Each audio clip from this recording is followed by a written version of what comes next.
Dê uma olhada nesse discurso muito importante de Thabo Mbeki, um ex-presidente da África do Sul. Ele explica o que está a acontecer em África e claramente apoia golpes de Estado no continente africano. Agora, todos nós sabemos que muitos países em África, especialmente os países de língua francesa, estão a pagar muito dinheiro aos seus mestres coloniais por serem colonizados. Fizemos muitos vídeos sobre isso, mas neste momento, pelo menos 3 ex-colônias da França, Níger, Mali e Burkina Faso, têm sido muito fortes. Eles derrubaram seus presidentes que trabalhavam para os interesses do Ocidente e as pessoas estão se perguntando: por que fizeram isso? Isso está correto ou errado? E Thabo Mbeki tem algo muito interessante a dizer sobre isso. Vamos dar uma olhada. Part of what is happening in West Africa is a rebellion by young officers against French neocolonialism.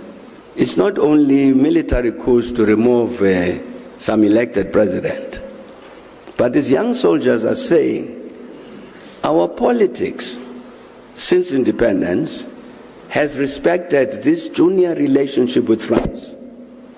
That must end. A África concede à França acesso a recursos estratégicos como o urânio, indispensável para o setor da energia nuclear da França, atendendo a 3/4 das necessidades de energia da França. Enquanto o Gabão é uma fonte de petróleo bruto, a Mauritânia fornece minério de ferro, enquanto Togo e Benin fornecem commodities agrícolas adicionalmente, a cobertura do bolo para a França. A empresa francesa Vinci é dono da maior dos principais portos da África Ocidental. Não é por acaso que o ex-presidente francês Jacques Chirac afirmou certa vez que grande parte do dinheiro dos bancos franceses vem justamente da exploração da África e que a França perderia sua posição global sem sua presença imperialista na África para preservar sua hegemonia.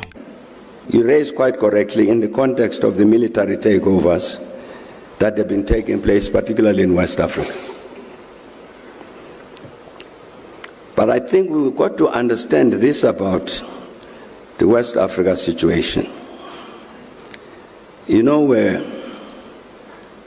few years back, you remember we had to work with Côte d'Ivoire, the Ivory Coast, Côte d'Ivoire, to help them to get sorted out. And one of the things that we found was that there was an agreement with France signed at the point of the independence of Côte d'Ivoire, that France would maintain a military barracks in Abidjan, the capital. And the commander of the French troops, in any situation where he felt the security of Côte d'Ivoire or the security of France was threatened, he had the power, sovereign power, a French general, to take over the public station broadcasting and announce whatever he liked. It's one of the agreements, one of the 12 or so agreements,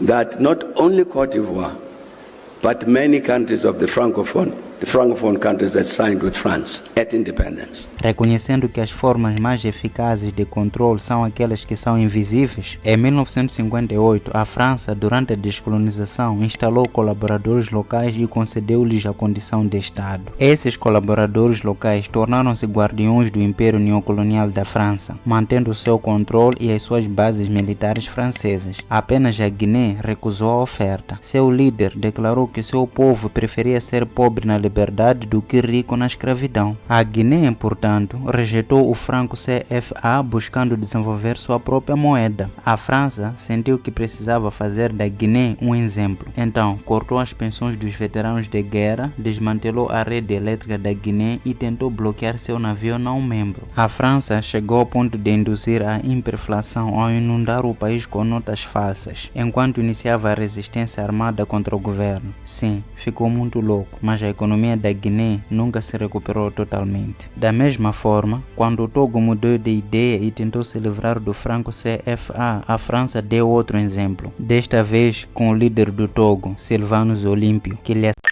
em janeiro de 1963. O neocolonialismo francês era tão intrusivo, tão implacável, tão único que ganhou seu próprio nome, France Afrique. Então, para manter suas propriedades africanas, a França conjurou uma moeda única em 1975 chamado franco CFA e forçou suas colônias a adotá-lo. Mali just now has just repudiated all of those agreements. I think there were 11 or 12 of them, which include prescriptions about when you've generated a foreign currency, bank it in Paris. And Paris, the French franc then, would guarantee your currency, CFA. Este é o dinheiro de Senegal, aqui está outro do Congo. Eles não se parecem em nada, mas fazem parte do mesmo esquema. Um esquema que atrela ambas as moedas em taxas determinadas pelo Tesouro francês. A questão em jogo é o ápice da política francesa, fazendo com que eles utilizem o franco CFA. Acontece que a França controla a soberania monetária de 14 nações, perfazendo quase 200 milhões de pessoas. Esses países incluem Benin, Burkina Faso, Camarões, Chad, Congo, Guiné Equatorial, Gabão, Guiné-Bissau, Costa do Marfim, Mali, Níger, Senegal, Togo e República Centro-Africana. E embora essas nações tenham assentos nas Nações Unidas e acenam suas bandeiras independentes, é apenas a face do imperialismo que mudou. A conduta dos negócios permaneceu em grande parte a mesma. A grande diferença é que, antigamente, o imperialismo se espalhava por armamentos, hoje é por bancos. So you see the big confrontation between these countries and France. It has to do with ending, like the agreements I've talked about. That you'd have a French general based in Côte d'Ivoire who has actually the power to intervene in Côte d'Ivoire as he liked. So it's an anti-neo-colonial rebellion. It has got this element, you are quite correct, of removing elected presidents. How does the continent deal with that? Well, you know, the OAU has a standard policy, as you mentioned, against illegal changes of government. So, the military governments don't get recognized. But we have a particular consequence now, where Mali, Niger, Burkina Faso decide that they are walking out of ECOWAS. Now that can be a positive development. What is to be done? It's not a question that we can answer here. But I think, again, I'm trying to say, it's necessary for us to understand the objective reality. What actually is happening? It's not just young soldiers who are hungry for power and therefore remove this elected president. No. That's why they talk about Thomas Sankara. Golpes são quando você não realiza eleições para derrubar um presidente. Golpes são quando você pega em armas para derrubar um presidente de quem você não gosta muito.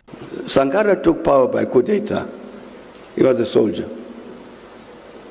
But Sankara understood this particular issue. The need to destroy and defeat neocolonialism. And that's what these young soldiers are saying. What do we do with them? What does Africa do with them? I think Africa is a challenge, a problem, answering that issue, answering that question. O que você acha sobre isso? Diga-nos na seção de comentários. Se você aprendeu algo novo hoje, deixe seu like e siga-nos para melhor entender a geopolítica da África. Vejo você no próximo vídeo. Tchau.